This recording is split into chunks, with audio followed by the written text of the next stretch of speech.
On est live. Bonjour tout le monde. C'est live en plus? Oui, on est live. Non, on n'est pas live. C'est Pas pas live. live, C'est mais enregistré. Ok. Ça enregistre. On est au parc La Fontaine avec Alexis, Cossette, Trudel, Éric Tadros. On est ici pour une discussion avec Alexis qui a accepté. Merci beaucoup. Ça fait plaisir. Ça va bien? Oui, on était comme en vacances, alors c'est le 1er juillet, alors on prend ça relax. On fait un genre de... Le 1er juillet, fait qu'on envoie... On n'a pas regardé la date avant de faire l'entrevue, mais on est le 1er juillet. C'est ça. Donc, merci d'être là. Je suis très content que tu aies accepté. Ça fait à peu près 2 mois. J'ai un de mes amis qui dit « Hey, tu connais-tu Radio-Québec? Check ça. » J'ai été voir. Puis toi, aussitôt qu'on te voit sur l'écran, on t'adopte, tu sais. Tu deviens comme notre référence, tu sais. Notre sécurité. Ouais. La voix de la raison qui parle. Comment ça se fait? On ne sait pas, on essaie de démystifier ça aujourd'hui. Tu es devenu comme le leader de la résistance. C'est vraiment, tu sais. Je préfère voir ça comme un réseau, là, mais Oui. Ouais. je préfère... Ouais. Mais Mais un pion important du réseau de la résistance. C'est un paratonnerre. tu vis bien avec cette nouvelle célébrité ou ce nouveau succès, si on veut? Non, pas vraiment. Non, ça paraît pas. Non, moi je suis un gars, je le répète tout le temps, je suis un gars gêné, puis ça me prend... En fait, je pense que je réalise pas l'ampleur là, de l'impact. L'impact que tu as. Moi, je suis juste, je suis chez moi, j'habite dans un petit 1,5. Je suis, je veux dire, mon quotidien n'a pas vraiment changé à part les web journaux. On m'arrête des fois sur la rue, mais j'ai de la misère à comprendre un peu ce qui se passe. Tu es très réservé, mais à la caméra, tu es une personnalité. Ben, au début des web journaux, j'ai toujours comme un 5-10 minutes où est-ce que je suis gêné. En général, ça paraît, puis je patine. Puis après ça, c'est quand je rentre dans les arguments de fond, puis je me rends compte de ce que je dis, puis là, ça embarque. Là, c'est comme un bain, hein, on rentre dans le bain, puis on... Merci d'être là. Tu es vraiment notre référence à nous tous. Puis aussitôt que ça sort, je peux pas attendre une journée. Son web journal est sorti. Ouais. C'est à défaut d'avoir du sexe avec ma femme, je vais t'écouter. Un peu d'humour. Mais tu es comme rendu la personne à qui on fait confiance, qui connaît sa matière beaucoup. Oui, ça, je l'ai fouillé. Là, la COVID, je l'ai fouillé de fond en comble. Là. Qui va avec la raison beaucoup, parce que beaucoup de gens qui vont contre le système, on se fait traiter pas de conformisme, mais de complotiste. Et puis, c'est un terme tellement faux à mes oreilles parce que, à l'inverse du complotiste, tu t'informes tellement, puis on s'informe tellement, puis ils arrivent, puis ils traitent de complotisme, mais toi, tu as fait 150 heures de recherche, puis eux, ils en ont fait 0, puis ils ont écouté le média traditionnel. C'est ça, tu lis les articles qui parlent de moi, ou qui parlent de Radio-Québec, puis c'est toujours, la position se résume toujours genre à une demi-phrase. Sur, mettons, 15 ou 20 heures de web journaux articulés avec des preuves et puis des citations de scientifiques, des publications dans les journaux de médecine, etc. Puis là, ils vont sortir une demi-phrase. Pas de fond. Ils creusent jamais, il n'y a pas de fond, c'est ça. Ils ne pourront pas nous arrêter comme ça avec des étiquettes pas appuyées. Les gens vont être curieux, vont venir voir, puis ça va augmenter. C'est eux qui sont pas pertinents. Ouais, c'est ça. Comment tu es devenu... c'est quoi ton parcours? Tu cherches-tu la vérité à tout prix ou tu es juste plus lucide que les autres? Je sais pas. Moi, j'ai vu premièrement les mensonges médiatiques. Moi, j'ai compris rapidement l'agenda du président Trump. Moi, j'ai suivi la campagne présidentielle de 2015-2016 de presque à temps plein. Donc, j'écoutais pratiquement tous les discours. J'écoutais tout ce qui se disait. Et puis, je voyais la couverture médiatique. C'était du mensonge de A à Z. C'est-à-dire qu'ils étaient 100% unanimes à déformer les faits. Et là, j'appuyais le président. Mais à partir de janvier 2018, là, il y a eu... justement, moi j'ai commencé avec QAnon, donc il y a eu cette idée de contourner les médias. On ne va pas rentrer nécessairement dans QAnon, mais c'était cette idée d'avoir un canal de transmission direct avec la population, c'est-à-dire d'une part le Twitter du président qui utilise pour contourner les médias puis parler directement à la population, c'est une première. Hein. Obama le faisait, mais pas de façon aussi systématique que Trump. Et il y a aussi eu QAnon, qui est un canal de conversation là, du président. Il l'a validé à de multiples reprises. Il retweet les trucs de Q. Les gens sur les forums anonymes lui demandent des trucs et puis le président les tweet et dit, comme par exemple, il y a encore un mois, on disait, et les anonymes ont dit, s'il vous plaît, est-ce que tu peux tweeter Obamagate? Puis quelques heures plus tard, il tweet Obamagate. Tu m'as fait découvrir Q. Ouais. Mais j'ai continué. Et donc, c'est ça. Et ce que j'ai compris, là, bon, on va laisser Q, là, mais c'est qu'il y a eu une espèce d'alliance entre, aux États-Unis, ceux qui veulent reconquérir le pouvoir des mains des mondialistes, là, ceux qui contrôlent les agences de renseignement, la presse, etc., puis qui font la pluie et le beau temps dans le monde politique, pas seulement aux États-Unis, mais partout dans le monde. Okay? Donc, il existe, ça a été décrit à de multiples reprises, un État dans l'État, un gouvernement de l'ombre. Edward Bernays en parle. Les sources, les références de ça sont énormes. Ça crée un vice démocratique, ça. Okay? Parce qu'on élit des gens, et puis après ça, les gens qu'on élit sont finalement manipulés, sont contrôlés par cet État profond-là. On les contrôle de différentes façons, par le chantage, mais aussi par la dette des États. Et finalement, il n'y a pas beaucoup de marge de manœuvre, et les peuples se voient muselés. Hein? On n'est plus en démocratie. C'est une petite clique très, très puissante qui tire les ficelles. Et là, ce qu'on a compris avec l'arrivée du président Trump, c'est que lui avait envie de démanteler ce vice démocratique-là. Il l'a dit dans son discours d'inauguration, d'assermentation en 2017, « Je veux redonner le pouvoir au peuple. » Okay? Et là, ce qui se passe, c'est que l'intelligence militaire qui est avec lui contourne complètement les structures traditionnelles de transmission de l'information. Il y a une alliance entre le militaire et le peuple, comme ça. Okay? Et moi, il y a eu cette main tendue à la population, aux citoyens journalistes, qui ont d'ailleurs aidé à le faire élire en 2016. Hein. Ce n'est pas les médias qui ont fait élire Trump, c'est les citoyens, les médias alternatifs. C'est nous qui allons changer le monde. Exactement. C'est le peuple. Exactement. Fait que c'est ça. Et donc, là, il y a eu là, j'ai commencé à sortir. Moi, je me spécialise un peu en politique américaine. J'ai fait une maîtrise là-dessus.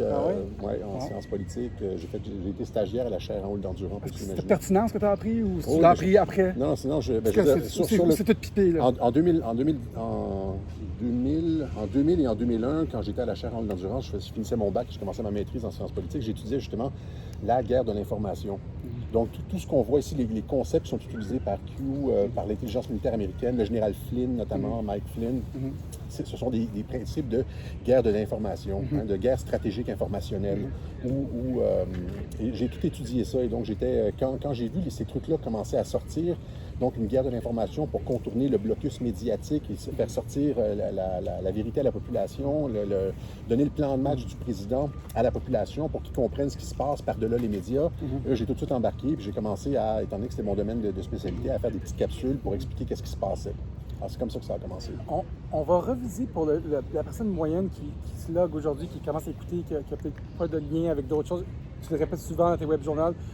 Pourquoi le coronavirus est un hoax, est une fausseté généralisée, à part être une grosse grippe, quand même un petit peu dangereuse comme la grippe de 2017 ou... la grippe de 2017 était très sévère, c'est ça. Quasiment plus. Ouais, ben... H1N1? Oui, c'est ça. Mais H1N1 n'était pas très dangereuse, en fait. C'est une autre fausse pandémie, H1N1. Je l'ai expliqué dans mes web journaux, là, ça a été monté en épingle par les médias, la même chose pour vendre un vaccin.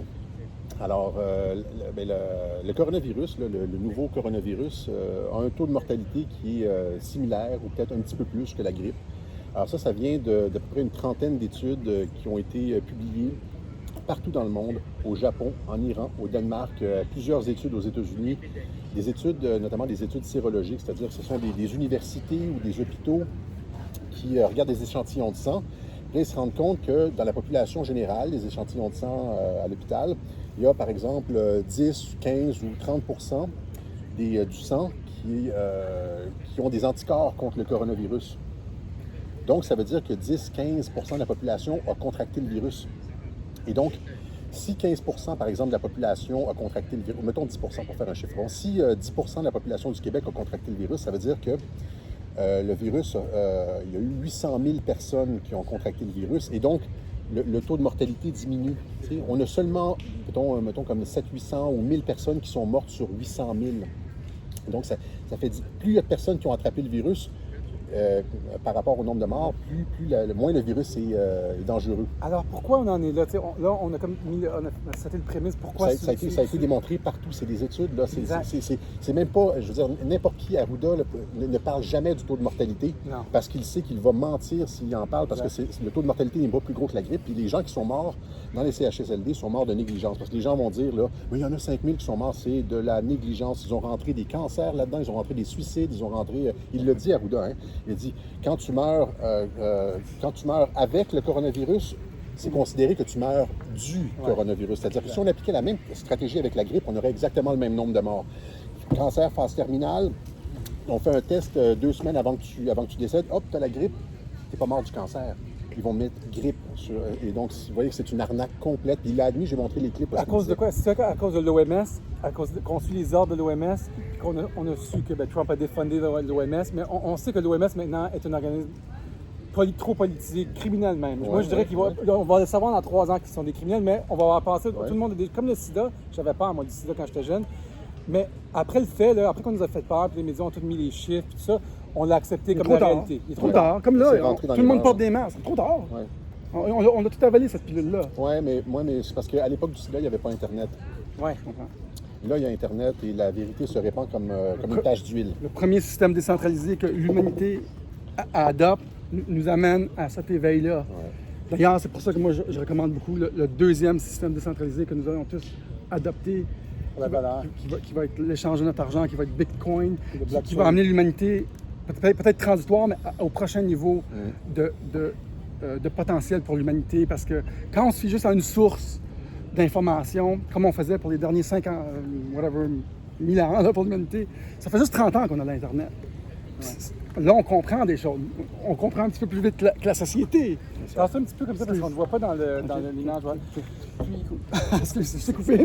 Mais pour dire que l'OMS, parce que toi, on a tout découvert avec des parcelles d'informations sur Internet que l'OMS a déclaré une pandémie. Comme avec la H1N1. Pourquoi ils l'ont déclaré? Parce que leurs propriétaires, parce que c'est une entité privée, leurs propriétaires ont mis des critères, qui faisaient que c'était une pandémie, mais qui étaient basés sur pas grand-chose ou pas des bonnes informations, ou parce que ça les bénéficie. En fait, ils ont été malhonnêtes dès le début. C'est politique, ils l'ont dit, c'est le docteur Weiss de l'Institut de l'Hôpital Jules de Montréal, il a dit que c'est une institution politique. Je veux dire, ça pourrait disparaître du jour au lendemain, puis ça ne ferait rien sur la santé des Québécois. L'OMS a déclaré un taux de mortalité de 3,5% pour le coronavirus dès le mois de fin janvier, début février, là, pour déclencher la pandémie, les mesures exceptionnelles, etc. Or, il a déclaré un taux de mortalité de 3,5% en se basant seulement sur les cas répertoriés, c'est-à-dire les cas qui se rendent à l'hôpital. Alors, les cas qui se rendent à l'hôpital, c'est déjà des cas sévères. Alors, c'est 3,5% de mortalité sur les cas sévères. Encore une fois, si on adoptait la même méthodologie avec la grippe, on aurait un taux d'essai similaire. La grippe, on dit que c'est pas très dangereux parce qu'on ne calcule pas juste les cas qui se rendent à l'hôpital. On dit il y a 800 000 personnes qui ont attrapé la grippe. Ouais. On calcule les asymptomatiques, ceux qui restent à la maison, etc. Or, l'OMS aurait dû faire ça avec le coronavirus, puis ils ne l'ont pas fait. Ils ont fait ça de façon délibérée pour faire peur. Et le problème, c'est que si on ferait, à chaque année, on mettrait les cas de grippe à l'écran chaque jour. Exact. On aurait toute peur de la grippe. Comment ça fait que les médias n'ont pas dit qu'il y a à peu près 2000 personnes qui meurent de la grippe par année au Québec? Ils disent, mais une journée. Ils disent une journée à la fin du printemps. Il y a eu temps, puis c'est beaucoup de Non, mais durant la pandémie, moi, je ne l'ai pas entendu. Là. Oui, il parle juste du coronavirus. Là, maintenant, tous les cas de grippe sont catégorisés coronavirus. Hein. Exact. Il n'y a plus de grippe. La grippe va avoir disparu cette année. Fait que mon frère qui écoute, là, que lui, il met son masque. Mettons qu'il met son masque. Moi c'est lui c'est lui que je veux parler à ce gars-là et dire, regarde, c'est normal que c'est normal là, que tu mettes ton masque, c'est normal que tu as eu peur, mais c'est peut-être pas en 40 minutes que tu vas comprendre le tout, mais je trouve que déjà en 10 minutes, là, on peut rapidement voir pourquoi on voit des gens, peut-être 30% de la population encore J'en ai vu plein hier. Qui mettent des masques. Fou, man. À Montréal, il y a comme 10, 15, 20%, pas plus. Ça m'a Il n'y a personne qui met le masque. Je regarde le parc La Fontaine. Je peux même pas me magasiner. Dans le parc, il n'y a personne. Je peux pas magasiner. Ils me sortent des boutiques. Mais les line-up. Les line-up, c'est carrément de la fraude. Parce que ce sont des mesures sanitaires qui devraient être appliquées pour des virus d'un niveau de dangerosité comme l'Ebola.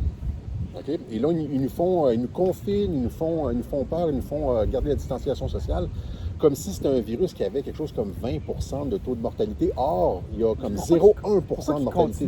Pourquoi Arruda, il a déjà dit, garde, on en fait trop. Il a déjà dit ça? Moi, je l'ai jamais entendu. Ils n'ont jamais démenti, ils n'ont jamais avoué leur tort. Et puis toute cette idée de deuxième vague, ça ne repose sur rien parce qu'il n'y a jamais eu de deuxième vague de coronavirus. Les gens ne savent pas, hein, mais il y en a eu plusieurs des coronavirus. Le coronavirus, ça existe depuis le début, là, ça existe depuis des milliers d'années. Il y a eu le SRAS, le MERS au début des années 2000.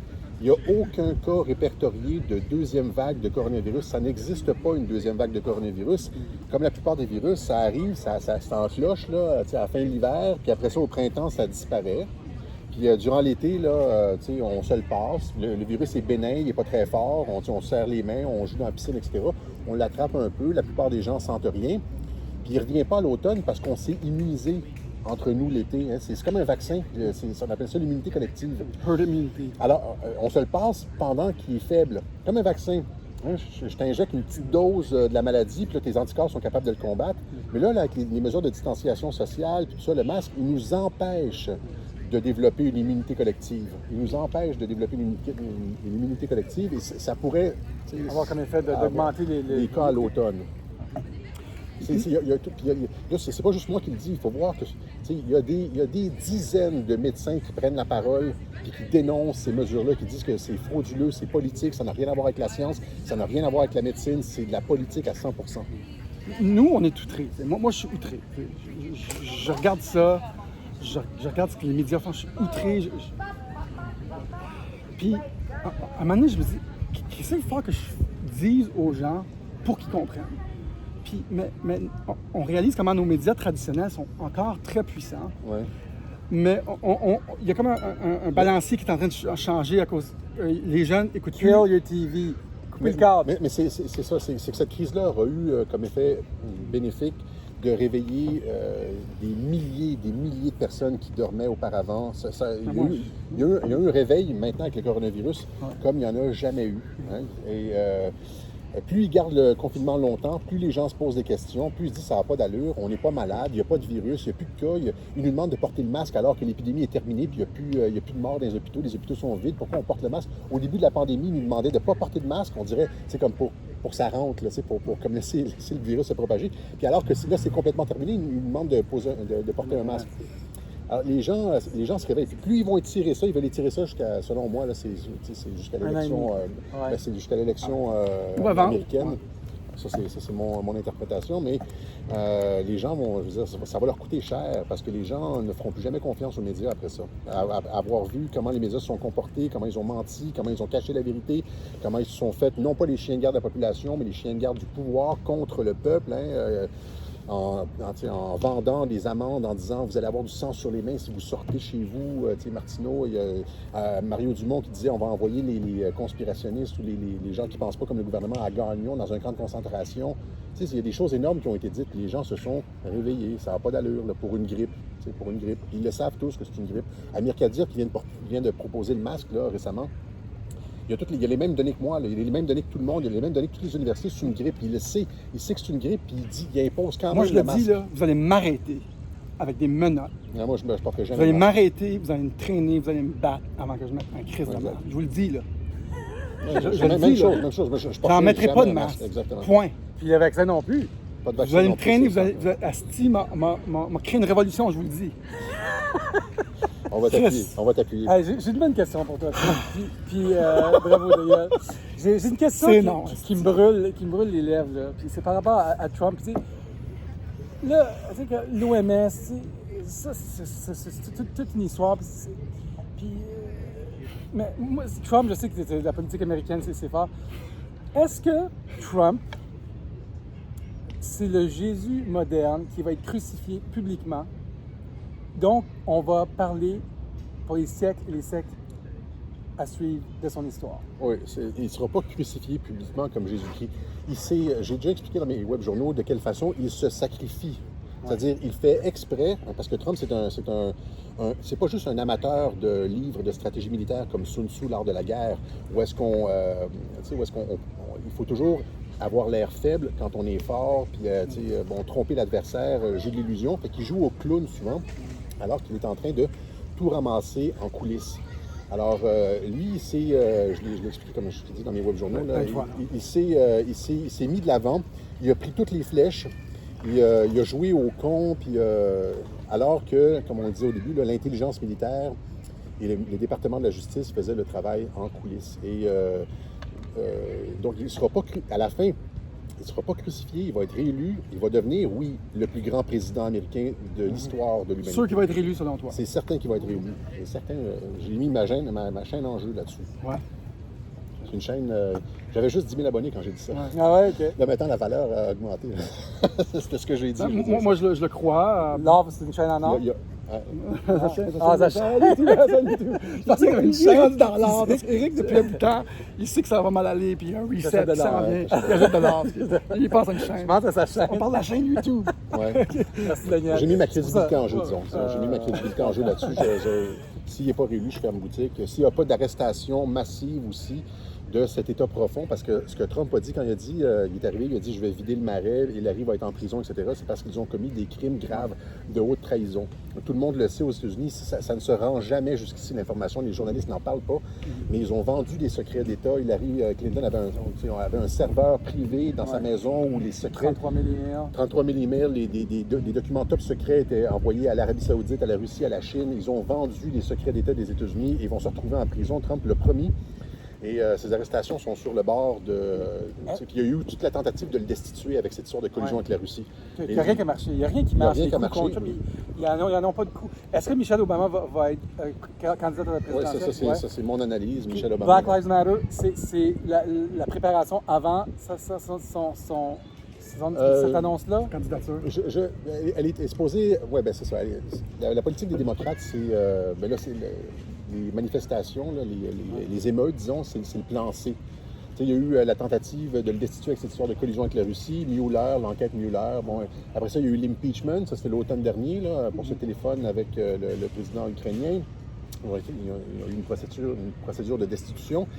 Il y a eu le coronavirus, ça c'est, selon moi, encore une fois, c'est plus controversé, mais je pense que je l'ai bien articulé dans une émission. C'est aussi une tentative, en tout cas, au minimum, les forces mondialistes et démocrates s'en sont servis pour essayer, pour le retourner contre lui, pour essayer encore une fois de le faire tomber. Il y avait plein d'articles de journaux au début de la pandémie qui disaient c'est la fin de la présidence de Donald Trump. Denis Bombardier en renchérit là-dessus, tout le monde le disait. On va s'en servir contre lui. Puis le plan D, c'est les émeutes. C'est la politique de la terre brûlée, c'est-à-dire la guerre civile aux États-Unis. Le truc, c'est que Michelle Obama arrive à la fin, elle, comme rassembleuse. C'est-à-dire, c'est la candidate qui va faire en sorte que tout le monde va rentrer à la maison, qui va recréer, qui va donner l'image de recréer l'unité, un pays, la rassembleuse. Bon, c'est ça. Mais elle va arriver, elle, vers la fin. Ouais. Elle va arriver genre août, peut-être septembre. Tard, non? Moi aussi, je trouve tard. Je suis comme, ils vont l'annoncer, ils l'annoncent pas. Non, ben moi aussi, je pensais pas que Joe Biden allait passer l'année, là, parce qu'il s'enfargeait tellement dans ses phrases, il n'est pas capable de parler. Le gars a des problèmes cognitifs graves. Là. Ça n'a pas de sens. Ça n'a juste pas de sens. Et là, je pense. Mais là, ce qu'ils ont fait, c'est qu'ils l'ont caché. Hein. Avec le confinement, il n'est plus en campagne, donc il ne fait plus d'erreur. Il reste dans son sous-sol. Il va se faire tuer en débat avec Trump. Ils sont capables, avec le coronavirus, ils sont capables de le cacher, Biden, jusqu'à l'arrivée de Michelle Obama. Puis ils veulent son arrivée plus tard que tôt, parce que tu veux garder le wow effect. Ouais. Tu sais, il y a souvent ça dans les campagnes électorales, on dit souvent, des fois, le parti a monté trop rapidement puis il a redescendu par la suite. Il ne veut pas que ça redescende, il attend loin, longtemps. Il a monté trop vite en début de campagne, puis après ça, c'est toujours ça qu'on entend. C'est ça, ils veulent éviter ça avec Michelle Obama, c'est-à-dire qu'ils veulent la garder pour la fin, ils veulent garder le wow effect pour les deux derniers mois de campagne. Ça ne marchera pas. Trump, Trump est au courant. C'est moi, je suis au courant, lui, il y a des guerriers de la vérité derrière. Il y a des millions de personnes qui ne cherchent que la vérité, qui sont là à supporter le bien dans le monde. C'est ça que Trump représente, je pense. Malgré sa façon, tu sais, Mais les gens semblent qu'ils vont être incrédules quand ils vont t'entendre dire ça. Je sais. Mais du côté de Trump, tout le monde le sait que le gars il est bon. Tout le monde le sait que c'est pas un raciste, que c'est pas tout ce que les médias présentent. Hein. Tout ça, ça va sortir éventuellement. La situation va virer à 180 degrés après l'élection, quand la vérité va sortir. Là, c'est juste comme le dernier droit. Dernier droit avant que les masques tombent, la vérité sorte. En tant que complotiste, que nous sommes, si tu veux qu'on s'appelle ainsi. Je J'aimerais... préfère le terme complologue. J'adore. Anticonformiste. J'analyse les complots. C'est eux qui font les complots, c'est pas nous. C'est ça, on n'a pas d'argent à faire des complots. Nous autres, on les regarde, des C'est complots. eux, c'est eux On n'a qui pas ont d'argent à faire des c'est complots. eux qui ont des plans tout croche. Mais j'aimerais mettre notre point de vue en doute, notre façon de voir le monde.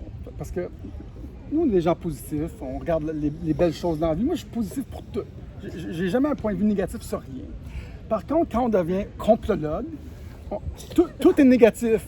Tout le monde est contre nous, le système est contre nous, ils sont là pour nous tuer avec leur vaccin ou avec Big Pharma. Puis tout d'un coup, tu deviens... Les gens... Ah non, c'est trop lourd. Ouais. C'est lourd quand on parle de ça. Oui, mais c'est pas que ça me tente de vous donner ce point de vue-là sur notre monde entier, sur notre globe. Mais ça existe pareil. Puis, soudainement, nous, on le regarde et on dit ça n'a pas de sens, on va en parler. Puis les gens, ne veulent pas l'entendre. La vérité est dure à... Puis est-ce qu'on est juste comme, on est fou ou on Mais ça, c'est comme ça, c'est des phrases clés dans le film La Matrice. Hein? Ouais. C'est quand il dit les gens préfèrent un rêve confortable à une réalité dure. Il y en a plusieurs comme ça, des phrases dans La Matrice. C'est ça, c'est que puis tout est fait pour créer un environnement, je veux dire, douillet pour la plupart des gens dans la société actuelle. Tu sais, les gens se remettent, tant qu'on a à manger, puis qu'on a notre télévision, on a Netflix, puis on n'a pas à se remettre en cause, justement, puis, et donc ça donne carte blanche à ceux qui manigancent. Les manigances politiques, là, il y en a eu depuis le début de l'humanité. C'est pour ça qu'on a des problèmes de... Je vais continuer après, là, mais vas-y. C'est pour ça qu'on a des problèmes. On donne trop d'autorité aux médecins, aux compagnies pharmaceutiques, aux banquiers. On remet notre pouvoir au président des États-Unis parce que ça nous rend confortable, mais il faut faire une introspection en tant que public puis dire, j'ai pas besoin de m'appuyer sur nécessairement le président ou le docteur. Tu sais. Parce que si j'ai un trouble de santé, je vais aller voir mon docteur, j'ai besoin d'une voix confortable qui va me dire t'as ça. Sauf que c'est de moins en moins comme ça. C'est-à-dire que maintenant, on a de moins en moins de contrôle sur nos vies. Et c'est comme maintenant, les médecins, le système de santé peut te forcer à faire des choses. On est de moins en moins souverain, propriétaire de notre personne. Alors que la démocratie, le citoyen éclairé, les lumières nous ont été vendues comme ça. C'était ça, on sortait de la monarchie, on sortait de l'Ancien Régime parce qu'on était individuellement capables de réfléchir, capables de juger par nous-mêmes. Et là, c'est de plus en plus, on a un système technocratique qui réfléchit pour nous. C'est ça, c'est le règne des experts. Et donc, c'est la psychologue qui va te dire que ton enfant et ton médecin qui va te dire que tu dois... Et tu as de moins en moins de choix parce que la société est comme... je veux dire, tout ça est comme... je veux dire, construit, built-in dans la société. Je ne sais pas si tu comprends. C'est les lois, on a de moins en moins de marge de manœuvre. Les gens ont de moins en moins de marge de manœuvre. Je fais une prédiction. De libre arbitre. Je fais une prédiction. Moi, je pense que les marchés boursiers ils les gardent hauts par exprès. Ils injectent la Fed, achète. Quand ça va crasher, puis la plupart des gens vont perdre entre 20 et 50% de leurs économies, le shit, c'est going to hit the fan. Puis là, on va remettre en doute notre système financier qui est une bonne partie de tous les systèmes. La confiance qu'on donne à nos autorités. Mais le système financier, là, il y a déjà comme la transition a déjà été planifiée. Ça va pas être un effondrement chaotique. Okay? C'est-à-dire que, par exemple, Trump en parle souvent. Il y a beaucoup de chaînes sur Internet qui parlent de l'approche économique de Trump. Là. Justement, avec la crise du coronavirus, ce que Trump a fait, c'est qu'il a fédéralisé la Fed. Il en a fait une annexe du département du Trésor.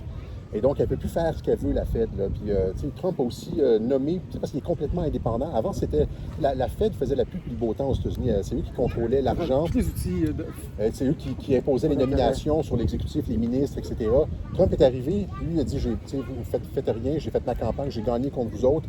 Là, puis le président a le droit de faire les nominations sur la Fed. Fait qu'il a nommé il a pris le contrôle de ça. Il a pris le contrôle de l'économie des États-Unis.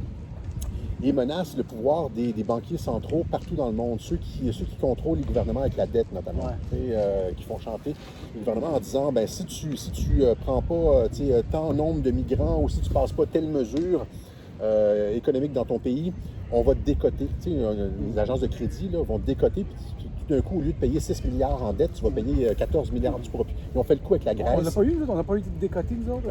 Je t'en parlais dernièrement. Le Canada a peut-être été décoté, mais ce que je veux dire, c'est qu'ils sont capables de contrôler, les banquiers centraux sont capables, avec les agences de cotation, de contrôler les économies des pays.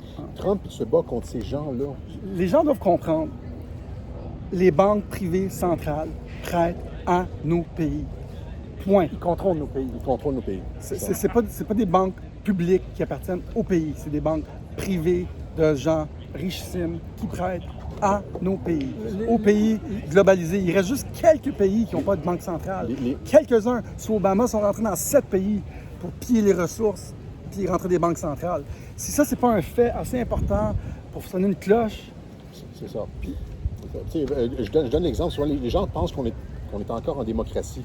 Mais par exemple, si vous achetez une maison puis vous empruntez 200, 300 000 $ à la banque pour acheter une maison, puis vous êtes au début de votre hypothèque, à qui appartient la maison? Est-ce qu'elle vous appartient ou elle appartient à la banque? Elle appartient à la banque. La maison appartient à la banque. Mais c'est comme ça. Là, on a tellement d'endettement dans les pays en Occident que la plupart de nos pays appartiennent aux banques essentiellement. Là. Ils sont capables d'imposer des nominations. Bon, mais tu vas prendre telle personne comme ministre, tu vas passer telle mesure, sinon on te décote. Sylvain Laforêt, je ne sais pas si tu connais, il dit qu'on a 230 trillions de dettes globales. Mais avant de prêter cet argent-là à des pays puis aux particuliers, elle était où cet argent-là? Elle était nulle part. Elle était nulle part. Elle a été créée. Elle a été créée. C'est ça l'arnaque du système financier. C'est-à-dire que il nous donne pas... Bien, il y a une partie de la dette qui est réelle. Il y a des fonds, il y a comme, mettons, par exemple, des syndicats. Fractional Reserve Lending. Oui, c'est le concept de fractional reserve. Mais il y a une partie de la dette qui est réelle. Mais il y a quelque chose comme 90% de la dette qui c'est du vent, c'est vide. C'est-à-dire que les gens doivent comprendre que ils ont le droit, les banquiers vont juste dire bon, on va mettre une coupe de zéro de plus dans ton compte en banque. C'est du crédit, c'est vide. Ils ne nous donnent pas de l'argent. Eux, ils ont le droit de faire des affaires de pyramide, mais pas nous. Exactement, c'est ça, exactement. Donc, ils nous ont rien prêté. Cette dette-là, elle est du vent. Ils ont le droit de dire à 10% de ce que tu as, là, tu peux prêter 90% de ce que tu n'as pas. Les banques, c'est ça. Ça s'appelle du fractional. S'ils ont 1 million, ils peuvent prêter 9 millions lending aux citoyens. Exactement. Puis c'est un pyramid scheme, une affaire de pyramide. Eux, ils ont le droit. C'est pour ça que moi, je crois ils font de l'argent. Le pire, c'est que, mettons, ils nous prêtent $1 milliard. Là.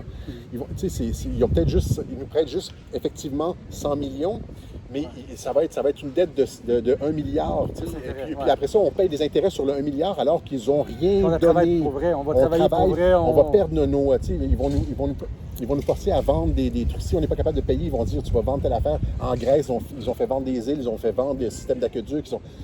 Alors qu'ils ont effectivement rien prêté. Ils ont juste additionné des zéros dans le compte en banque. Il faut s'indigner contre ça. Il faut s'indigner contre le pharmaceutique est trop puissant. Il faut s'indigner. C'est ça. Sauf, et là, c'est ça. Et là, Trump nous ramène... Ils peuvent faire ça parce que le système actuel est basé sur fractional reserve. C'est-à-dire, tu peux juste additionner des zéros. Mais Trump, lui, il veut un retour à l'or. Oui. Il l'a dit dernièrement. Il a fait un tweet. J'ai cherché dans son tweet. Il veut un retour à l'or. Et le retour à l'or, ça détruit le pouvoir des banquiers centraux. Puis moi, je pense que c'est dans la crypto-monnaie aussi de l'or. Peut-être. Ouais. Mais tu sais, et donc, c'est ça. Les gens doivent comprendre que si Trump s'attaque aux banquiers centraux comme ça, il leur enlève le contrôle total. C'est un changement, c'est un power shift complet. Là. C'est eux qui contrôlent l'Occident, les pays, les gouvernements, les médias, d'une certaine façon, les agences de renseignement. Et Trump leur enlève tout leur pouvoir en leur enlevant leur façon de créer de l'argent puis de contrôler par la dette, en ramenant sur l'or. C'est-à-dire, Trump est en train de se battre contre tout le système international. Et après ça, là, on comprend pourquoi tous les pays font un shutdown pour faire s'effondrer l'économie, pour faire mal, surtout pour faire mal à l'économie américaine, pour bloquer la relance que Trump était... parce qu'ils veulent le bloquer à tout prix. Il ne faut pas qu'il soit réélu pour ces gens-là. C'est pour ça qu'en allant de l'avant, pour l'humanité, c'est très important que le pouvoir de l'argent ne soit jamais capable d'avoir une main forte dessus, comme on est rendu aujourd'hui. Parce qu'on est tous hypothéqués, tout le monde. Puis vous ne réalisez pas, mais on l'est. Fait que ça va être important, en allant de l'avant, qu'on n'arrive pas dans cette situation encore dans 100 ans, dans 1000 ans, puis d'avoir des systèmes justement décentralisés, comme l'Internet, qui permettent au libre cours des idées, des échanges, sans qu'il y ait une source et d'information ou de contrôle ou de création monétaire. Puis, dès qu'on donne le pouvoir à une personne, absolute power corrupts absolutely. Il ne faut jamais faire ça. On est rendu là. Est-ce que tu vois l'Empire américain ils parlent, tu sais, comme le Rome s'est effondré, Ouais. ils ont dissous leur argent, Ouais. le peuple puis l'Empire... Ben, ouais, je comprends. Est-ce qu'il va s'effondrer, l'Empire américain? Est-ce qu'il y a un Non, après? je pense qu'on s'en va au contraire vers un renouveau. Parce Ah ouais? que, je pense qu'on s'en va vers un renouveau justement à cause de ce retour à l'étalon or. Puis le fait que quand tu regardes Trump, c'est intéressant ce que tu dis parce que ceux qui étaient au pouvoir auparavant, les mondialistes, ceux qui ont opéré une programmation, comme une démolition contrôlée des États-Unis. Okay? Ils ont vendu, ils ont transféré tout le bloc industriel vers la Chine, vers le Mexique, etc. C'était prévu. Il fallait comme niveler les États-Unis. C'était le pays qu'il fallait mettre à genoux. Okay? Opérer de la dégénérescence, là on rentre dans le marxisme, etc. Donc la propagande, démoraliser la population, diviser aussi les gens selon les groupes ethniques, le sexe, la religion, l'orientation sexuelle. Ils ont tout opéré ce plan-là, okay?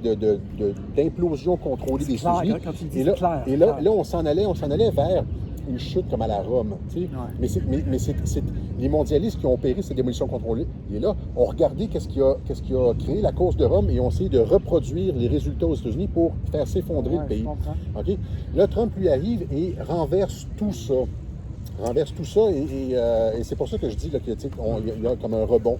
On n'est pas comme à la fin de l'histoire. Pas juste ça, c'est que c'est toutes les nations qui sont off the gold standard, qui sont pas sous le talon off, c'est tout le monde en même temps. Toutes les grandes nations. Fait, c'est pas un pays qui est en train de diluer son argent, qui fait du quantitative easing. C'est pas juste eux autres qui sont en train d'imprimer, c'est toutes les grandes nations. Fait que c'est pas juste eux autres qui sont en train de pour faire un point là-dessus, nous fourrer. C'est tous les pays. Depuis 1970, ils ont enlevé les talons or. Ça veut dire que si Nixon a dit temporairement, on va retirer les talons or, puis là, ça fait 50 ans. C'est toujours temporairement. C'est toujours temporaire. On va mettre une taxe, mais c'est temporaire. Puis le coronavirus, c'est temporaire, on va utiliser des temporaires. Les masques, c'est juste temporaire. Mais là, les amendes de 1500, c'est juste temporaire. Juste pour dire comment ce système-là n'a aucun sens. Que là, depuis 1950, ils peuvent imprimer autant d'argent qu'ils veulent puis dire à la Chine ou à n'importe quel autre pays, hey, regarde, on va t'acheter des trains, des avions, mais on peut, c'est comme l'argent Monopoly, on peut faire ce qu'on veut. Tous les pays jouent avec l'argent Monopoly. Ouais. Non, c'est pas tous les pays. Parce que avec le découplage de l'étalon or, là, je veux dire, quand on a commencé avec l'argent fiat qu'on peut imprimer comme ça vient aussi avec le fait que le gouvernement renonce à sa souveraineté monétaire puis autonomise les banques centrales.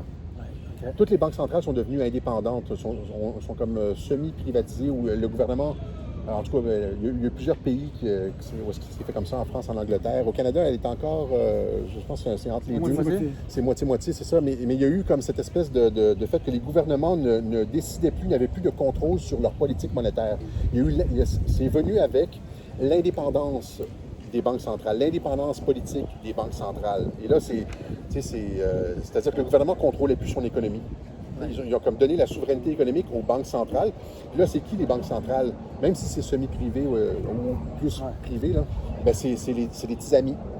C'est des amis, c'est tout le monde financier qui... moi, je connais quelqu'un qui est à la Banque centrale, j'ai besoin de... on va retirer de l'argent, on va injecter de l'argent, on va faire des fluctuations économiques, attends 6 mois. Des crashs aux 10 ans, des crashs programmés, des bulles, etc. Donc, le monde financier, c'est automatisé, c'est autonomisé, je ne sais pas si on peut dire ça, autonomisé, whatever. Et le politique a perdu tout son pouvoir, là. C'est parce que l'argent, c'est le nerf de la guerre, tu contrôles l'économie d'un pays. Et là, le politique s'est retrouvé à la merci du monde financier. On est tous dans des fausses démocraties. Avec la fausse dette. C'est une poignée de gens qui contrôlent notre monde. Puis nous, on vous le dit, mais on a l'air des complotistes, mais on vous le dit. Non, je ne sais pas combien tu suis le Bitcoin. Le Bitcoin, c'est exactement ça. C'est décentralisé, ça veut dire c'est l'argent du peuple. Qui est investi, qui cherche la valeur du Bitcoin. Cherche la valeur du Bitcoin, il y a 9100 à peu près américains. Non, mais c'est vraiment ça. C'est pas une compagnie. C'est pas une compagnie. C'est pas il n'y a pas de propriétaire. C'est vraiment l'Internet décentralisé de la valeur. Nous, on est depuis, je sais pas, 3, 5, 4 ans, 5 ans, on dit, ça, c'est le système qu'il nous faut, pas juste dans l'argent, mais dans toute confiance qu'on donne à quelqu'un d'autre. Si tu donnes la confiance à quelqu'un, ça peut tourner. Mais si la confiance, c'est de la cryptographie mathématique, on met notre confiance dans les mathématiques, mais pas dans un gouvernement. Puis ça peut être l'histoire aussi est pipée. Tous nos faits dans notre histoire, on en parlait ce matin. Je dis, comment qu'on va faire dans le futur pour dire, regarde, il s'est passé un événement, mais quelle est la vérité? C'est-tu son histoire à lui ou son histoire à lui? Puis qu'est-ce qui va être écrit dans les livres? Où est-ce qu'on va vérifier tous les faits? Qui qu'on croit? Parce qu'on est dans une guerre d'information, comme tu dis. Ils vont se croire, nous, ou ils vont se croire notre gouvernement? Puis comment fait que, le blockchain, ça règle un petit peu... une solution pour ça. Ça règle un petit peu, C'est immuable, ça va être fixe dans un registre public. Le blockchain a beaucoup de solutions pour immortaliser, si on veut, plein de choses, incluant un passeport. On a fait faire un passeport qui a un code QR dessus, qui est dans une transaction blockchain. Mais le blockchain va être une bonne façon pour les faits historiques aussi. Tu les mets dans le blockchain comme la vraie version des faits et c'est immuable, c'est public. Mais ça, encore une fois, c'est problématique parce qu'une vraie version des faits est toujours sujette à révision. Et c'est ça le problème. C'est qu'à partir d'un certain moment, il y a des nouvelles informations qui rentrent. Okay. Il faut que tu révises. Tu Comme Wikipédia de bord. L'histoire, oui, c'est ça. Mais l'histoire est toujours comme réévaluée avec des nouvelles informations. Puis il faut le permettre. Parce que là, ce qu'on voit, c'est le contraire, justement. C'est que l'histoire devient immuable. Et puis, elle sert un intérêt. Puis là, tu n'as pas le droit d'y toucher, même si là, tu te rends compte qu'il y a une fraude. Tu n'as pas le droit d'y toucher parce que tu touches à un intérêt politique. J'adore ce que tu dis, mais tu sais, mettons Pearl Harbor, là, quand ils ont attaqué quand ils étaient en guerre. Là, il y a plein de films qui sortent, puis c'est le contraire de ce qui est vraiment arrivé. Mais là, ils passent en cours, puis ils prouvent tous les faits. L'assassinat de John F. Kennedy. Tous les faits sont là, mais le public continue à croire les versions qu'on nous donne dans la culture, dans les films. Fait que là, si on est capable de mettre ça de façon immuable, dans un registre public, qui est la vraie version des faits, au moins... Au moins les documents. Après ça, l'interprétation, c'est une affaire humaine. C'est ça, exact. Le truc. C'est-à-dire que les documents, les faits, mettons, par exemple, que Roosevelt savait que les Japonais allaient attaquer parce qu'ils avaient brisé le code japonais, qu'ils étaient en train, ils s'en venaient, puis c'est pour ça qu'ils ont enlevé toute la défense antiaérienne à Pearl Harbor, puis qu'ils ont enlevé tous leurs porte-avions nouveaux, ils ont juste laissé les vieux bateaux. Tous les documents où est-ce que ça s'est montré, bien ça, tu mets ça de façon immuable afin que ce soit retraçable, analysable pendant Sauf que après ça, l'interprétation, c'est un acte humain. Ça, on s'en sortira jamais, on est des êtres humains, je veux dire. Ce qui m'amène à poser une question. Moi, je vais commencer avec ma prémisse. Je pense que la façon que nos médias sont... On incentivise, on paye les médias et YouTube pour l'information, c'est faux. C'est-à-dire que dans les médias traditionnels, plus ils vendent de pubs, mieux ils sont. Puis à YouTube aussi, plus on a de clics, plus on est payé. Je pense que c'est le mauvais système pour l'information. Ça devrait être un système de pertinence. Plus on est pertinent, plus on est payé. Je suis d'accord avec toi, sauf que les médias, en fin de compte, s'en fichent complètement de la publicité. Ils vont recevoir l'argent du gouvernement. L'objectif des médias, c'est le contrôle. C'est pas l'argent. Tu trompes. Encore une fois, les médias ne sont pas là pour faire de l'argent. Les médias sont là pour contrôler ce que tu penses. L'argent, c'est important, mais s'il en manque, les gouvernements vont venir les sauver. C'est un outil de contrôle, les médias. Je suis d'accord avec toi. Même mettons TVA. OK. Il y a une partie durant le coronavirus, si on veut, que les gens avaient soif d'information, avaient soif de comprendre. Puis là, eux, ils continuent, parce que les gens, c'est ça qu'ils veulent. Ils veulent pas savoir qu'il fait beau aujourd'hui ou qu'on a aidé une madame à traverser la rue. Ils ont peur. Puis plus on feed cette peur-là, moins on est pertinent, on va faire des histoires. Puis c'est comme un monde en l'envers. C'est comme on aime la rumeur, on aime le gossip. Puis c'est un peu de notre faute, les humains, de la façon que l'information circule. Mais puis je dis pas que YouTube, c'est nécessairement mieux à toutes les fois. Mais moi, j'ai souvent... Il y a des sites Internet qui vont... quand quelque chose fonctionne, tu as tendance... Ça, c'est n'importe qui. Hein, c'est du behaviorisme. C'est-à-dire, quand quelque chose fonctionne... Toujours de bons mots, hein? C'est de la psychologie, là. C'est-à-dire que quand quelque chose fonctionne, tu as tendance à le répéter. Skinner, c'est celui qui est le père du behaviorisme. C'est pas le père, Watson, mais en tout cas, par la suite, il est arrivé. Il a montré un pigeon, à chaque fois qu'il appuyait sur quelque chose, avec le pied gauche, il recevait une palette de nourriture. Éventuellement, le pigeon ne faisait que ça. C'est-à-dire que même quand il ne se nourrissait pas, il tournait en rond, il tournait à gauche comme ça parce que les gens ont tendance à répéter qu'est-ce qui fonctionne. C'est le chien de Pavlov, etc. Les gens ont tendance à répéter qu'est-ce qui fonctionne puis à éviter qu'est-ce qui ne fonctionne pas. Alors, dans le monde social, ils vont avoir tendance à avoir évité tous les sujets et les façons de faire qui vont les rendre moins populaires, ils vont avoir tendance à vouloir seulement aller dans des trucs qui vont générer le consensus, qui vont les rendre populaires. Oui, c'est ça, c'est bien dit. J'ai bien aimé ton web journal sur l'état de terrorisme d'État. Oui. Puis je trouvais que c'était le bon mot, merci. Il est sage, il ne boit pas. Il boit On pas. va pas. On vous le confirme. Il a dit C'est non. sur la blockchain. C'est On a confirmé cette donnée-là. C'est catégorique. Il ne boit pas. Ça, c'est pas sujet à interprétation. Il a bu son jus d'orange, puis il n'en voulait pas. Mais des fois, ouais, tu es capable de mettre les bonnes idées et les bons mots. Les bons mots sur ce qui se passe. Puis c'est pour ça que tu es notre référence.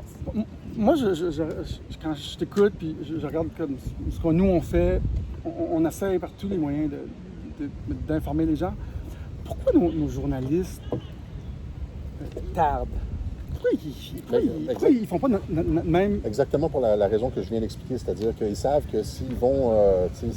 Trop vite. s'ils vont... je veux dire, Ils veulent l'approbation. ils savent qu'est-ce qu'ils ne doivent pas faire pour garder leur emploi et demeurer populaires. Il y a deux tests, le Milgram test et le Ash Experiment. Ouais, c'est ça. Notre conformité, checker notre conformité Exactement. aux autorités. Exactement, c'est ça. Et donc tu sais, s'ils vont vers une idée qui est moins populaire, ils savent qu'il va y avoir de la grogne au bureau, en haut, etc. Et donc, ils évitent tous les trucs les journalistes sont de plus en plus précaires. Alors, ils savent quel sujet éviter à l'avance.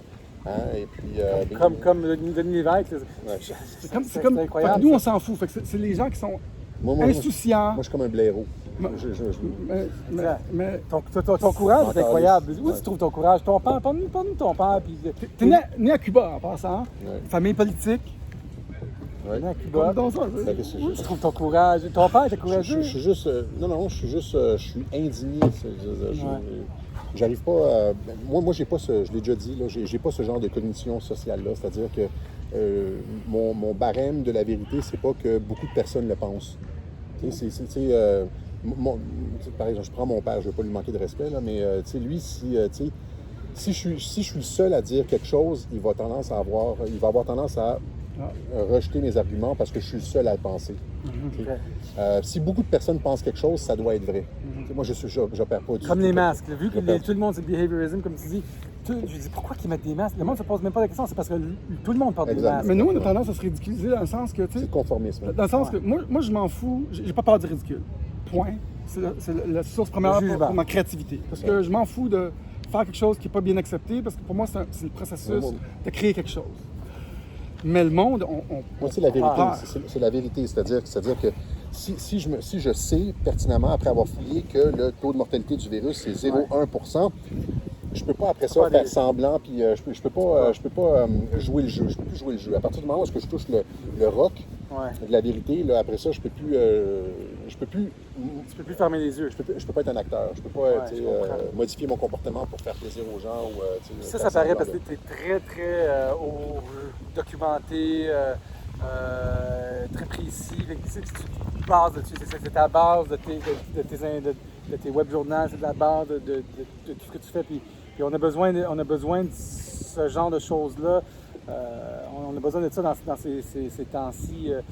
Nous, on est peut-être un petit peu plus relax dans on est plus artistes dans notre dans le façon data, ou tu sais. d'essayer de- Mais tu sais, t'es comme un... Moi, je trouve que pour aller de notre sens, il faut connaître beaucoup la géopolitique mondiale. J'ai tout le temps dit, moi, ce on essaie de comprendre puis de communiquer, c'est comme un cours à l'université qui ne se donne pas à l'université. Tu sais, puis là, il faut que tu comprennes par toi-même, puis... C'est la façon de faire, éventuellement, comprendre par soi-même. Le monde, et ça, c'est ça, justement, quand j'étudiais en guerre de l'information, là, au début des années 2000, c'est ça qu'ils annonçaient. Ils annonçaient la fin des structures hiérarchiques et la montée en force des structures en réseau. Okay? Et c'est ça que, tu sais, les structures hiérarchiques, là, c'est comme les médias, c'est une structure hiérarchique, c'est-à-dire, tu sais, la vérité part d'en haut, puis top-down, c'est ça. Puis toi, tu es en bas dans ton poste de télévision, puis tu reçois ça, ça rentre de même. Alors que les structures en réseau, c'est comme tout le monde cherche un peu, tout le monde se met ensemble, tout le monde collabore, et puis on cherche ensemble la vérité. Et, tu sais, par exemple, donc c'est ça, les gars, tu sais, ils parlaient notamment des médias, de la famille, de toutes sortes de structures politiques comme ça. Puis l'arrivée justement d'une société, d'un monde plus décentralisé. Exactement. D'ailleurs, il y a beaucoup de choses qu'on peut faire pour décentraliser. Tu peux t'acheter un panneau solaire, faire un jardin. Exactement. Tu peux aller sur l'Internet, tu peux adopter Bitcoin, tu peux... La façon de chercher de l'information, de plus en plus, on voit ça monter, là, c'est-à-dire les gens perdent cet habitus-là d'être assis sur leur 36 puis d'écouter Pierre Bruno à TVA. Les gens se posent des questions, cherchent, ils ont maintenant un outil. C'est juste que ça se fait tranquillement, mais éventuellement, on s'en va vers un monde où est-ce que les gens cherchent. Les réponses sont là, puis tu fais un Google search ou tu fais un search sur YouTube, tu sais comment réparer ton réfrigérateur. Tu vas savoir comment réparer ton corps dans quelques années. C'est ça pour réparer notre cœur, j'ai la misère. Réparer ça.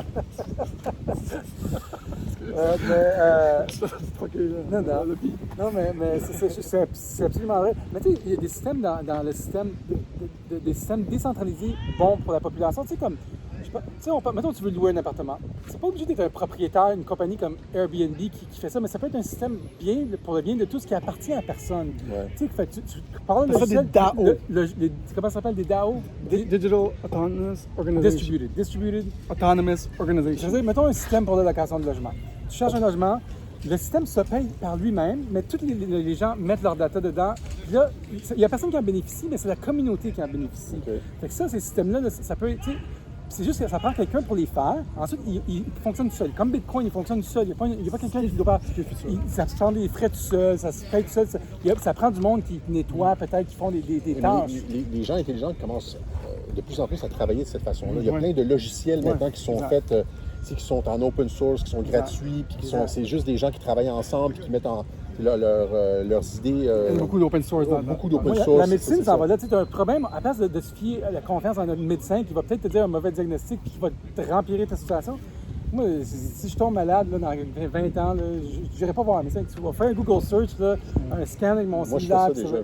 Tout le monde a des petits problèmes, tu regardes. C'est juste qu'il y a beaucoup d'infos. Il faut trier l'info, il faut faire le... Tu prends le temps de chercher. Tu regardes des deux côtés. Ouais. Puis, c'est pareil pour notre système financier, puis pareil pour nos gouvernements. Il faut que le monde se prenne en charge l'information, d'où elle vient.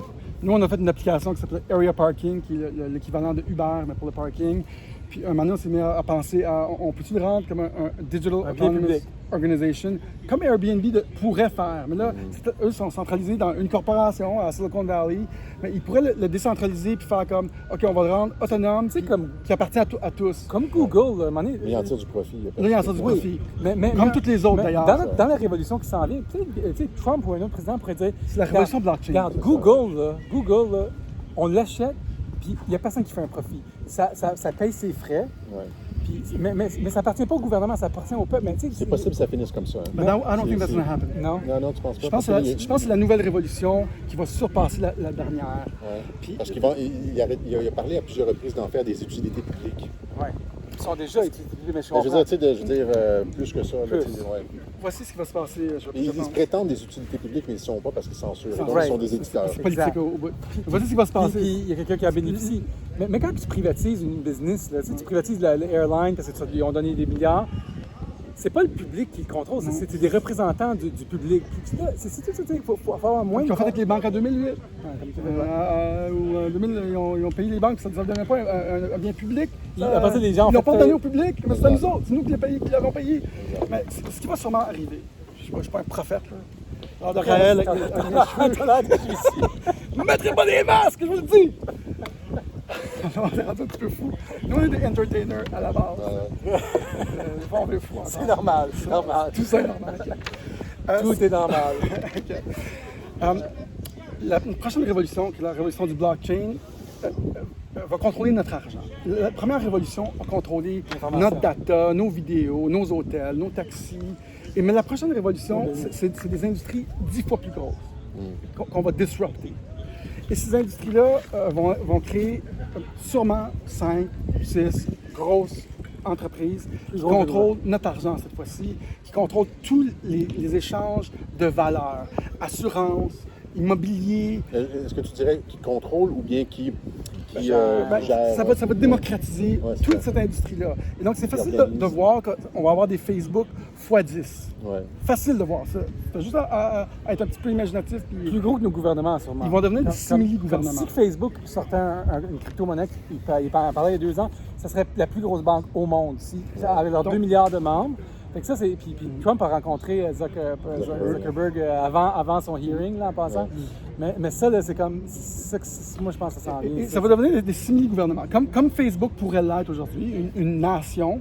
Mais les prochains, si le souhait de cette technologie-là arrive au bout, ils vont devenir tellement puissants. Puis il faut que dans cette nouvelle révolution-là, on ait des bonnes personnes à la tête, puis que ça soit fait sur des systèmes décentralisés, comme l'Internet. Comme maintenant, si on n'aime pas Facebook, on peut changer au prochain parce que l'Internet est fait sur un système décentralisé. On peut, nous, créer un nouveau Facebook qui va être adopté si on n'a pas un bon service. Tu as un poste dans ces nouvelles compagnies-là? Là, Non. C'est quoi ton futur? Comment tu vois? Tu te vois tout dans... Moi, je te vois dans une chaîne comme LCN. Là, on peut mettre les vagues dehors. Non, mais c'est facilement. Tu n'as pas besoin de ça parce que... C'est quoi ton souhait pour le futur? Où est-ce que tu te vois? Tranquille sur le bord d'un lac. Ah ouais? J'ai besoin de T'as besoin de ton laptop. T'es pas parti pour ça, là. T'es le chef de la résistance, le leader. Non, je l'ai déjà dit. Moi, j'ai l'impression que je vais faire le travail. Et puis, quand les choses se seront produites, on n'aura plus besoin de moi. Je vais retourner sur mes terres. Comme Cincinnati, je pense que c'est un consul à Rome. C'est un ancien général. Il est arrivé, il a pris le pouvoir, il a réglé les problèmes. Puis après ça, il ne s'est pas accroché au pouvoir, il est retourné sur ses terres. Même chose avec l'information. Je viens là, j'explique les choses. Quand j'ai plus rien à dire, je m'accroche pas, je retourne dans l'anonymat. Mais il faut quand même des gens, moi j'appelle ça, je vous appelle les travailleurs de lumière, white workers, où est-ce qu'on est là à montrer le bon chemin. Ouais. Il en faut, là. Oui, mais à partir, c'est ça. Moi, j'ai l'impression que j'ai comme du travail jusqu'à comme peut-être au maximum 1 an après la réélection de Donald Trump. Après ça, les procès vont avoir été faits, la vérité va être sortie, les médias auront été discrédités essentiellement. Le travail aurait été fait. Je vais devenir surnuméraire, redondant. Les gens auront compris, à partir du moment où les gens me le disent, des fois ils écrivent puis ils disent tu nous as montré comment penser, tu nous as donné un angle de perception, et puis ça va rester pour toujours. À partir du moment où il y a un certain nombre de personnes qui ont ça, je me vois pas comme m'accrocher à l'information. Je suis pas une personnalité publique, j'aime pas être au devant de la scène. Mais il faut quand même des gens qui veulent, comme nous, on est peut-être avant notre temps, ceux qui parlent beaucoup, on est avant le grand wake-up, là, malgré que ça se fait, mais il va nous falloir des gens qui veulent quand même, qui sont battus pour le bien, qui continuent cette mission-là. Le bien de l'humanité. On verra, mais ça sera dans une autre vie plus tard, ou je veux dire plus tard dans ma vie. Mais là, pour l'instant, je me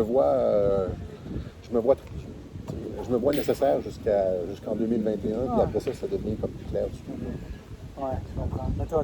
Tes analyses sont incroyables. Puis tu vas trouver une façon de contribuer puis à redonner aux gens. Il va y avoir d'autres batailles. On verra. Il va y avoir d'autres guerres. Ce ne sera pas la guerre d'information, ça va être la guerre de la bio-information. On a un monde à changer. Si Trump est réélu, ça va durer un autre 4 ans, quand même. Ouais. Et il y a beaucoup de choses qui vont se passer en 4 ans. Ça va être un feu d'artifice comme jamais. Si vous pensez que ça a été les montagnes russes dans le premier mandat, là, vous ne pouvez même pas imaginer ce que le deuxième mandat va être. Parce qu'à partir du deuxième mandat, il va tout exécuter son plan. Il s'est retenu. Le premier mandat, là, il s'est juste retenu. Il a juste pris les attaques. Il les a distraits pendant qu'en coulisses, il mettait en branle les enquêtes, etc. Il ne s'est rien passé avec Trump dans le premier mandat. Il a déchiré une couple de traités. Il a comme remis de la frontière. Bon... C'est le deuxième mandat. Là, ça va être là, il n'y a plus de limite. Là, il applique son plan à fond, puis il n'y a plus rien à perdre. Tu as au moins 4 ans encore, là. Expliquez ça. Au moins 4 ans. Donne-nous 4 ans. Come on! Donne-nous 4, là. Okay, mais en passant, vous pouvez envoyer des sous à Alexis pour son bon travail. Son Patreon. Nous, on a envoyé 250 000. Tu l'as reçu dans ton courriel? Oui, c'est pour ça qu'il a accepté l'entrevue. Mais non, mais parce que pour qu'il puisse continuer son travail, c'est super important. C'est super important si vous louez un film sur Illico, ça vous coûte 6,99. Écoutez 1 heure de son téléjournal, envoyez 6,99. Ça valait la peine de vous divertir pendant. Puis à chaque fois que vous écoutez, si vous en écoutez 3, vous faites x3, 21$, vous lui envoyez. Mettre le lien de Patreon, vous pouvez donner 5$ par mois, 10$ par mois, peu importe. Ça l'aide, je suis sûr. Puis moi, je pense qu'il y a une place pour toi dans le futur des peuples. On se bat pour le peuple, nous. Là. C'est ça qu'on fait, là. Ouais. Je pense qu'il faut... Moi, je pense qu'on n'est pas... je ne suis pas non plus nécessairement comme un gros fan du culte de la personnalité. C'est-à-dire Non. qu'à partir du moment où est-ce que le peuple s'est levé, ben, c'est moi- ça qui est important. L'important, c'est pas de n'avoir 2-3. L'important, c'est de n'avoir 2, 3, 100 000 Ouais. qui se lèvent. Puis avoir comme plein de personnes intelligentes. On l'a vu, il y a plein de nouvelles chaînes qui commencent. Là, qui, j'en ai vu plusieurs, j'en ai partagé plusieurs, des vidéos. Là. C'est ça que je veux voir, moi. À partir du moment où il y en a comme plein, Moi, c'est la seule raison pourquoi j'ai décidé de parler. Je dis, il faut que tout le monde se lève en même temps. L'objectif, en fait, c'est le paradoxe, c'est que l'objectif, c'est de devenir redondant.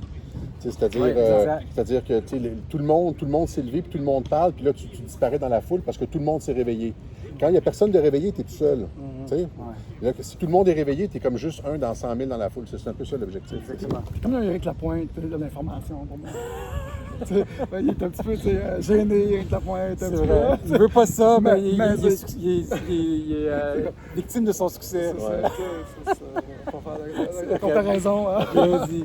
La musique. Bien dit. Qu'est-ce qu'on dit à tes détracteurs qui... En as-tu encore beaucoup? Parce qu'il y a beaucoup de monde qui. Beaucoup, à chaque web journal. Ouais, mais ça, j'ai vu. Mais Tu sais, ça, ils disparaissent eux autres aussi dans la foule de tes.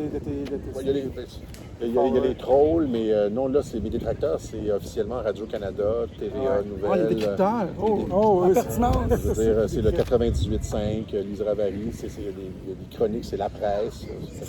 T'es sensible, J'ai le goût de leur chanter une toune qui va s'appeler N'importe quoi. T'appelles-les dans la nuit pour te dire. Mais, Puis les mais autres, ça te blesse-tu quand tu sais que c'est quelqu'un critique? T'es fondé beaucoup sur les faits. Fait que moi, d'après moi, tu dois être trouvé con. c'est ça. Là, on se développe une carapace, mais au début, les premières fois que tu vois ton nom dans des unes de journaux, là, puis avec des images, puis c'est comme un angle un peu biaisé, puis c'est pas mal pareil. Le cœur pompe. C'est mal pareil. Tu t'allonges sur le lit, puis tu regardes le plafond un peu. Mais tu deviens plus fort parce que tu dis la prochaine fois, je vais le présenter comme ça, mon sujet, puis je vais défaire son argument. Ouais, c'est ça. Mais il n'y a jamais d'argument. Il n'y a pas d'argument. On a juste des faits, On right? n'a jamais exactement. On est pas Bombardier. failés. As-tu vu Bombardier? On était là, nous autres. Il n'y avait on était au aucun Parlement argument aussi. dans son truc. C'était juste de l'étiquetage fait. Mais on ne peut pas gagner contre eux autres parce qu'on n'a pas la même discussion. Nous, on est ouvert d'esprit, là. On est ouvert à les écouter. On est ouvert à parler de cette façon-là. Ouais. On va parler pendant 1 heure s'il faut. Mais eux, ils font un article de 100 mots ou un clip de 4 minutes, puis ils disent que c'est pas bon ce qu'on dit. Vraiment, qu'est-ce que mais tu sais, on est prêt à avoir cette discussion-là. Allons dans les faits. Allons dans les vrais faits de l'histoire du monde, dans l'histoire économique, l'histoire politique, la géopolitique. Allons-y. Ça, c'est des commandes. Hein. Comme Denise Bombardier, moi, je suis sûr que c'est une commande. Tu sais, il y avait tellement rien dans son article que je suis persuadé qu'elle n'a jamais écouté un web journal. Elle n'avait pas aucun argument. C'est une commande, c'est-à-dire... tu vas écrire un texte comme ça, tu vas utiliser ce mot-là sur cassette, puis c'est quoi le prochain coup? Ils reçoivent des commandes. Fait que, parce que ces gens-là sont en train de perdre le pouvoir. Parce qu'il n'y aurait pas autant d'attaques si on ne faisait pas du réel dommage, si c'était pas viral. C'est un succès quand ça arrive. C'est exactement ça. C'est quoi le prochain coup des démocrates? Là? Il y a certains qui disent que ça pourrait être vraiment comme les tours jumelles, parce qu'ils crient vraiment, puis ça a réussi. Vraiment un acte de guerre. Non? Tu ne le vois pas arriver, ça? Non. Parce que ça fait 3 ans que Trump est au pouvoir, puis Trump contrôle maintenant l'armée, les services de renseignement, les agences. Il y a comme... on n'en voit plus beaucoup des fusillades. Là, avant, le dernier mandat d'Obama, puis des mass shootings. Il a pleuré, Obama, je l'ai vu pleurer. Oui. Qui sert à diviser les peuples. La plupart des shootings. Avant, il y avait aussi des attentats en Europe, beaucoup d'attentats terrorisme islamique, etc. Ces réseaux-là, qui étaient financés par l'État profond, les services de renseignement, ils ont été épurés, ils ont été lâchés, ils ont été nettoyés. Trump a fait un travail en coulisses qui n'apparaît pas. Hein. Mais j'en ai parlé, je l'ai documenté d'une certaine façon. C'est ça, ils ont de moins en moins de pouvoir. Par exemple, Trump n'a déclenché aucun nouveau conflit. Trump a éteint les feux partout. Il a éteint les feux. Les feux qu'il a éteints. Je veux dire, la Corée du Nord.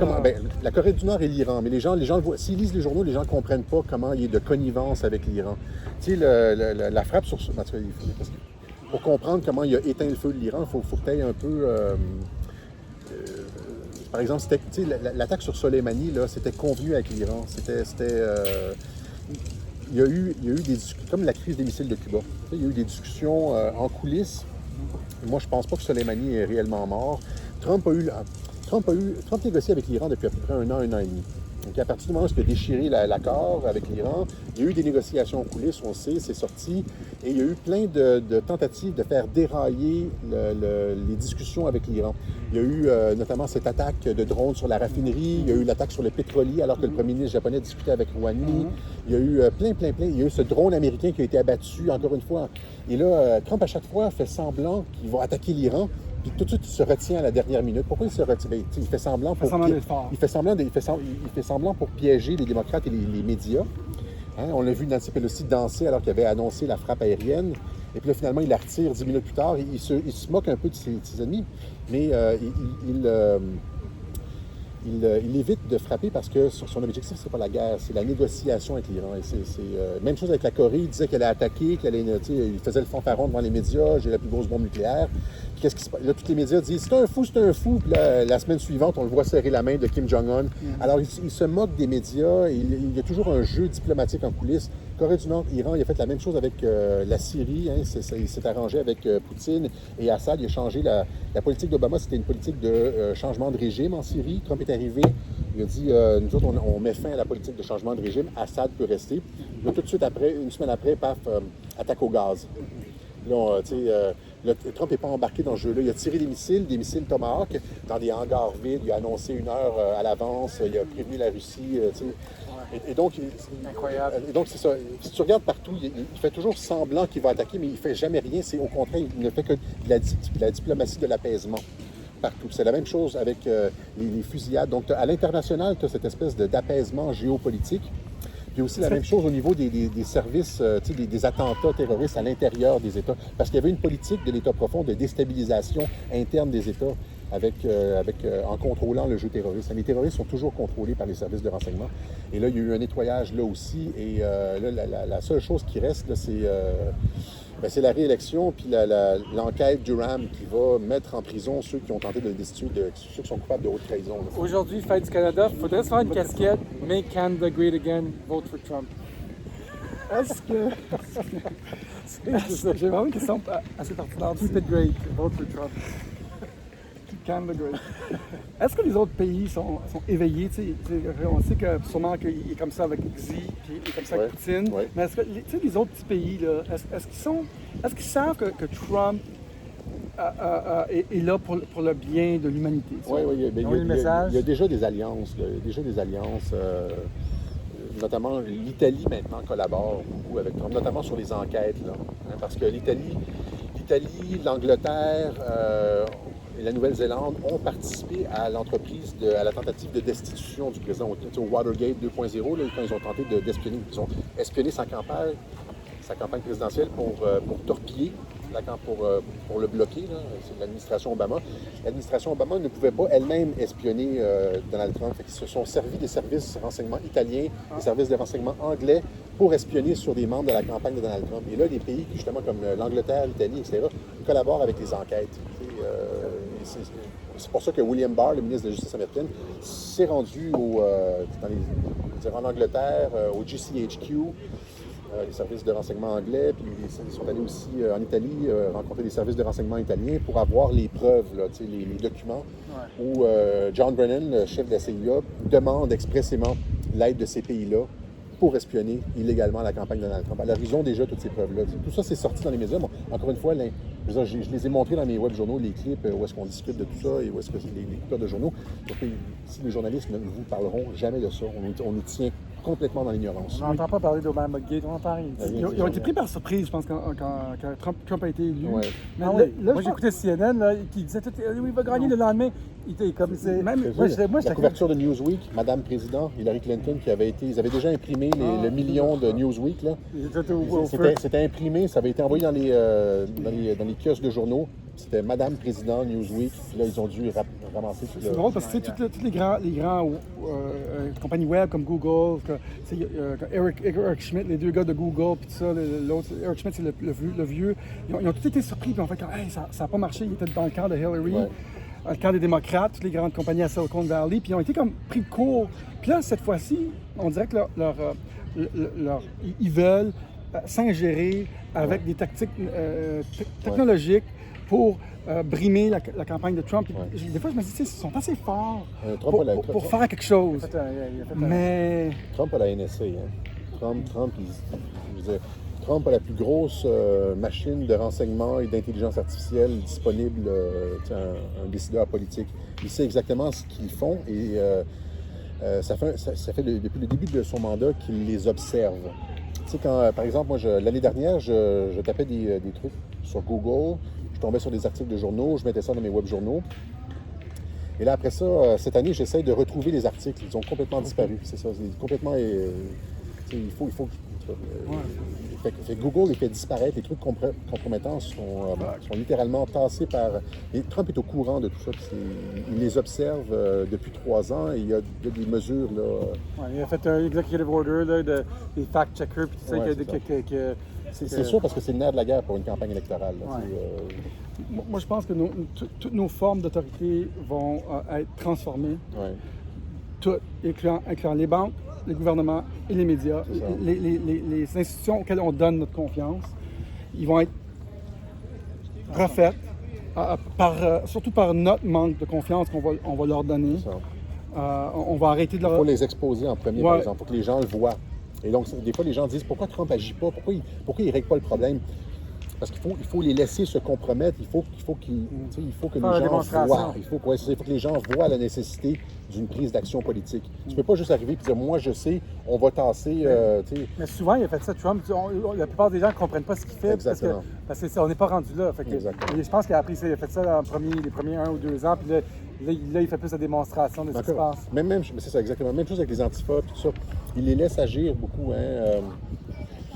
parce qu'il veut montrer cet aspect-là du Parti démocrate. Okay? Que les gens réalisent que, comme ce gars-là qu'on a vu avec la mitraillette, là, alors qu'il y a des manifestants de Black Lives Matter qui rentraient sur son domaine, c'est un démocrate, lui. Puis, là, est-ce qu'il va voter démocrate la prochaine fois alors que Nancy Pelosi et les démocrates appuient le mouvement Black Lives Matter qui est en train d'embarquer sur sa propriété pour saccager sa demeure, puis voler, comme ils avaient fait ailleurs dans le quartier. Là. Alors, il faut le montrer. C'est les démocrates qui ont un petit peu d'argent vont se questionner. Est-ce que c'est maintenant mon parti, le parti pour lequel j'ai voté, auquel j'ai contribué, appuie des anarcho-révolutionnaires qui n'ont aucun respect pour la propriété privée, qui rentrent, qui pillent, qui tuent, qui bastonnent, qui mettent le feu partout. C'est rendu ça le Parti démocrate aux États-Unis. Alors, Trump les a laissés aller. Et puis, est-ce que tu crois, je sais que tu parlais du NSA puis Trump, est-ce que tu crois qu'il sort de la technologie, c'est Windows... iWindow, qui voit avec des AI, Looking Glass, c'est ça. Est-ce qu'il doit avoir, c'est sûr qu'ils ont de la technologie. C'est une technologie que... Cette technologie-là ferait en sorte qu'ils pourraient voir avec des modèles AI, c'est quoi les tendances, puis être un petit peu d'avance sur les coups. Ça, c'est sûr que ça existe déjà. On le fait déjà dans... Ça existe déjà. Il y a vous connaissez InQtel? InQtel, c'est la compagnie d'investissement de la CIA, a investi, j'en ai parlé dans les voix de journaux, a investi dans plusieurs compagnies de prédiction du futur. C'est-à-dire, ils regardent les tendances. C'est extrait. Les gens c'est difficile à expliquer pour les gens, là. Mais avec des algorithmes qui sont capables de regarder les tendances où s'en vont certaines révolutions, où s'en vont certaines tendances dans la société. Mettons 67% de chances qu'il y ait un renversement de régime si ça continue sur cette ligne-là. Et la CIA les a achetées, ces compagnies-là. Comme une boule de cristal, dans le fond. Looking Glass. Comme une boule de cristal, mais ça, c'est encore une fois, c'est des petites compagnies, ça. Alors, que la CIA a acheté, et c'est déjà possible au niveau des médias sociaux, au niveau des tendances Google, Internet, ils sont déjà capables de savoir ça en filtrant Google, en regardant les réseaux sociaux, en analysant, ils mettent ça dans des intelligences artificielles, ils sont capables de faire de la prédiction. Mais ça, c'est, comme je dis, c'est des petites compagnies, des petits algorithmes. Imaginez ce qu'a la NSA. Ça doit être genre 10-15 fois plus puissant. Et c'est là qu'on parle de projet Looking Glass, où est-ce qu'on justement... Et de prédiction du futur. Tout le monde le dit, Trump est toujours... Dès la campagne de 2016, les gens disaient Trump est comme 4-5 coups à l'avance. Les gens parlaient de... Trump est capable de voir le futur. C'est un meme qui dure depuis longtemps. Avant que cette technologie-là soit disponible pour nous autres dans 15 ans, puis qu'on va pouvoir dire, regarde, je vais-tu faire du ski aujourd'hui? Ah non! Je fais 64% de chance de casser une jambe. Exact. Mais ça, pour les assurances, tu sais, avec ton ADN, Ouais. on le voit dans les films, tu sais. Mais on n'est pas loin de là. C'est là que tu vas être utile. Ouais. Moi, je te prédis 25 ans de carrière. Moi. J'ai Sur le bord de l'eau avec ton laptop, là, OK. sur ta barque. On fait confiance à Google pour nos maps, on fait confiance à Google Maps pour nos réponses, Google Maps pour ça. Pourquoi on ne ferait pas confiance à eux pour la prochaine blonde ou qui marier? Ouais, cette technologie-là, ouais, absolument. C'est sûr. Moi, je me cherche une femme robot, là, une vraie femme. C'est moins de trouble. J'en connais une, je vais Ouais, t'envoyer ça. robot. Parce que la femme robot, là, elle va savoir quand me quitter, quand parler, quand pas Quand être parler. difficile, quand être plus facile. Ah, c'est tout. quand- Elle me connaît plus que je me connais. Fait que, tu sais, j'opterais pour la femme robot. Mais, Il y a beaucoup de bruit environnant. Je pense qu'on a fait le tour. moi, j'ai beaucoup de plaisir, mais On va continuer à jaser off the record. C'est des informations sous-scellées. Les Une prochaines, minute, on une va falloir minute arrêter. Puis Je pense qu'on aurait pu continuer longtemps avec Alexis Cossette-Trudel. Merci de nous avoir accordé cette entrevue. Plaisir. Merci Eric aussi de participer, parce que Eric il vient descendre de la Rive-Nord. Ouais. Puis on est au Parc La Fontaine. Puis merci de nous écouter tout le monde. On va continuer à vous informer. Mieux qu'on peut. Surtout, faites-nous pas confiance. Faites Faites vos recherches. vos recherches. La phrase est rendue bizarre. Faites confiance à votre gouvernement. Faites confiance à vos autorités. Ils vous mentent pas. Merci beaucoup. Merci. Merci. Vraiment, merci beaucoup.